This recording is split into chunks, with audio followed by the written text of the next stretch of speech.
বাগানবাড়ি new technique স্কুলের কর্তৃক আয়োজিত আজকে নবীনবরণ ও বিদায়ী সংবর্ধনা অনুষ্ঠানে উপস্থিত আমাদের অনুষ্ঠানের সভাপতি কাজী আব্দুল রহমান বাদশাহ এবং আমাদের অন্যান্য অতিথিবৃন্দ বাইরে থেকে আমাদের কমিউনা গোলাম স্যার আমাদের বড়বড়াদের চিন্তালয় থেকে উপস্থিত রব্বানি স্যার এমনকি আমাদের আজকে অনুষ্ঠানে বিভিন্ন অভিভাবকবৃন্দ এবং সকল শিক্ষার্থী বন্ধুদের প্রতি আমার পক্ষ থেকে সালাম। আসসালামু আলাইকুম রহমতুল্লাহি ওয়া বারাকাতুহু। এবং অন্যান্যদের প্রতি রইল আমার পক্ষ থেকে শুভেচ্ছা এবং ভালোবাসা। আমরা আজকে যে অনুষ্ঠানের আয়োজন করেছি সেটি হচ্ছে নবীনবরণ ও বিদায়ী সংবর্ধনা। আসলে আমাদের এই স্কুলে ছোটখাটো পরিসরে আমাদের যে প্রাথমিক বা মাধ্যমিক বিদ্যালয়গুলো আছে মূলত নবীনবরণ এই অনুষ্ঠানটা আমাদের গ্রামীণ এলাকাগুলোতে উদযাপন করা হয় না। তো আমরা ফোন করলাম যে বাচ্চাদের মানে নবীনবরণ জিনিসটা বোঝানোর জন্য শুধু বিষয়টা কি, নবীনবরণ বিষয়টা কি, এটা ওয়ার্ডটা কি, শব্দটা কি, এই বিষয়টাই আমাদের গ্রামীণ বাচ্চাগুলো বোঝে না। নবীনবরণ জিনিসটা কি, এই জিনিসটা আমি বোঝানোর জন্য প্র্যাকটিক্যালি এই অনুষ্ঠানটির আয়োজন করা হয়। যে আসলে নবীন বরণ কি, নবীন মানে নতুন, বরণ মানে আমরা তাদেরকে বরণ করে নিচ্ছি, মেনে নিচ্ছি। আমাদের প্রতিষ্ঠানে তারা যে আসছে বিভিন্ন জায়গা থেকে, বিভিন্ন এলাকা থেকে, বিভিন্ন প্রান্ত থেকে, আমাদের আগের যে শিক্ষার্থীগুলো ছিল তাদের সাথে একটা সম্পর্কে জড়ানোর জন্য, ভালো সুসম্পর্ক, সকলের সাথে নিজের ভাই বোনের মতো একটা গভীর সম্পর্কে জড়ানোর জন্য তাদেরকে দিয়ে আমরা শিক্ষার্থীদেরকে আমরা বরণ করে নিয়েছি। আমাদের লক্ষ্য একটাই যে তারা যেন যতদিন আমাদের প্রতিষ্ঠানে থাকবে সুন্দরভাবে সকলেই সবার সাথে একটা গুড রিলেশন তৈরি করে আমাদের প্রতিষ্ঠানে থাকতে হয় এবং এখান থেকে সঠিকভাবে সুশিক্ষা অর্জন করে ভবিষ্যতে তারা তাদের এই শিক্ষাটিকে আরো বিকশিত করতে পারে। আর আমরা এর সাথে যে আয়োজন করি সেটা হচ্ছে বিদায়ী সংবর্ধনা। আমাদের স্কুলে এখন পর্যন্ত দশম শ্রেণী পর্যন্ত আমরা যেতে পারিনি। স্কুল যে যাদেরকে আমরা বিদায় দিচ্ছি ওরা মূলত আমাদের কোচিং এর শিক্ষার্থী, উচ্চ বিদ্যালয়ে পড়ে বিভিন্ন প্রতিষ্ঠানের আছে আমাদের কাছে জাস্ট কোচিং করে আমাদের প্রতিষ্ঠান থেকে নিজস্ব শিক্ষার্থী এখন পর্যন্ত আমরা বিদায় দিতে পারিনি। সেটা হয়তো বা এবারে রয়েছে আমাদের সপ্তম শ্রেণীতে, আরো 2-3 বছর আমাদের অপেক্ষা করতে হবে, তারপরেই সম্ভব হবে। তবে আমি আশা করি ইচ্ছা থাকলে উপায় হয়, চেষ্টা করলে সকলে সেটা আমাদের জন্য একদিন হবে ইনশাআল্লাহ।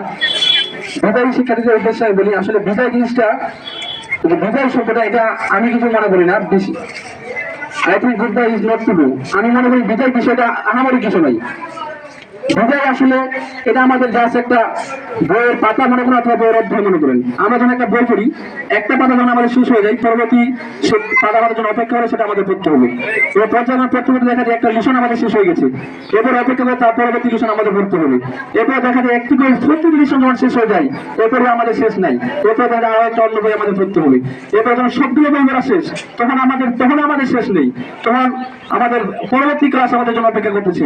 এবারে দেখা যাচ্ছে যে পড়তে আমাদের কোনো শেষ নাই। এভাবে শিক্ষা জীবন যখন শেষ, কর্মজীবন আছে, চাকরি জীবন আছে, অবসর জীবন আছে, মানে আমাদের কোনো বিদায় বলতে কোনো শব্দ নাই। এরপরে আমাদের যেটা সব থেকে শেষ, অর্থাৎ দুনিয়া থেকে আমাদের পরকালে চলে যেতে হয়, সেখানে আমরা জানি যে শুরু আছে, কোনো শেষ নাই।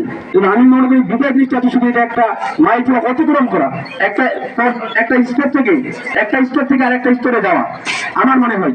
তো যাই হোক, আমি আশা করি আমাদের যে শিক্ষার্থীরা এখানে নতুন আসছে এবং কি যারা আজকে আমাদের এখান থেকে চলে যাবে সকলের উদ্দেশ্যে আমি বলি, আমরা যতদিন আছি থাকবো, পড়ালেখা করবো, যে কোনো জায়গায় আমাদের সর্বোচ্চ চেষ্টা থাকবে যে আমরা যে মাইক্রোটাতে আছি, আমরা যে স্তরটাতে আছি, সেই স্তরটা আমাদের সুন্দর করে গড়ে তোলাম। কাজী ইসলামের একটা কবিতা, একটা উক্তি আছে, এমন ভাবে তুমি জীবন করিবে গঠন, মরণে হিসেবে তুমি কাঁদিতে ভুগো।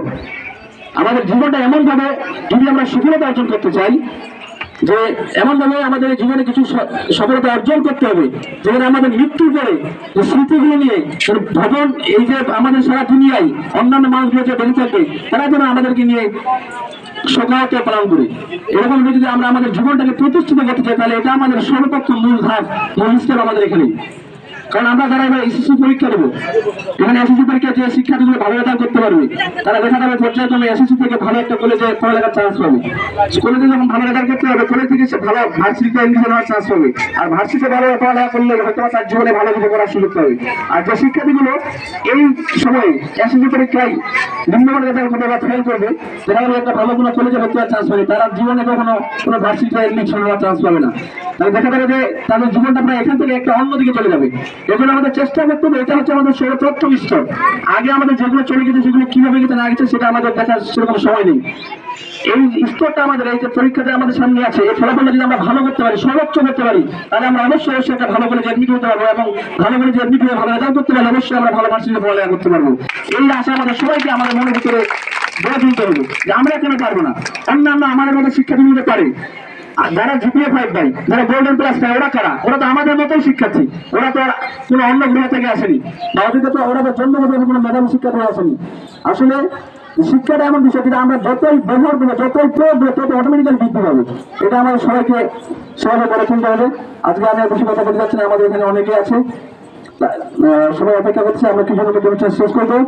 আমাদের এখানে একটা আমাদের স্কুল থেকে এবং কি আরো একজন আমাদের সাথে যুক্ত আছে, আমরা কিছুদিনের মধ্যে একটা বিষয় উদ্বোধন করতে যাচ্ছি, সেটা আপনাদের সবাই দোয়া রাখেন এবং সহযোগিতা করে তাহলে হতে পারবো। বাদামবাড়িতে একটা কম্পিউটার ট্রেনিং সেন্টার আমরা উদ্বোধন করতে চাচ্ছি, আমাদের কার্যক্রম চলতেছে। আপনারা যদি আমাদের দোয়া রাখেন এবং সহযোগিতা করেন, আমরা সেটা উদ্বোধন করবো কিছুদিনের মধ্যে, হয়তো বা আপনারা জানতে পারবেন। বাদামবাড়িতে একটা কম্পিউটার ট্রেনিং সেন্টার, আর যারা আমাদের এই বাদামবাড়ি থেকে অনেকে বাইরে নিয়ে জানলে কম্পিউটার শেখানোর জন্য, তো কষ্ট যেন না হয়, আমাদের বাদামবাড়িতে যেন এই সুবিধাটা পাই, এটা আমি চেষ্টা করতেছি। ইনশাল্লাহ হয়তো বা ফেব্রুয়ারি মাসের মধ্যেই সেটা আমাদের সামনে আসতে পারে। আপনারা শুধু দোয়া রাখবেন এবং আমাদেরকে সহযোগিতা করবেন যে যতটুকু এখান থেকে পারবেন। এই কামনা ব্যক্ত করে আমি আমার কথা শেষ করছি। সবাই ভালো থাকবেন। আসসালামু আলাইকুম ওয়া রাহমাতুল্লাহি ওয়া বারাকাতুহু।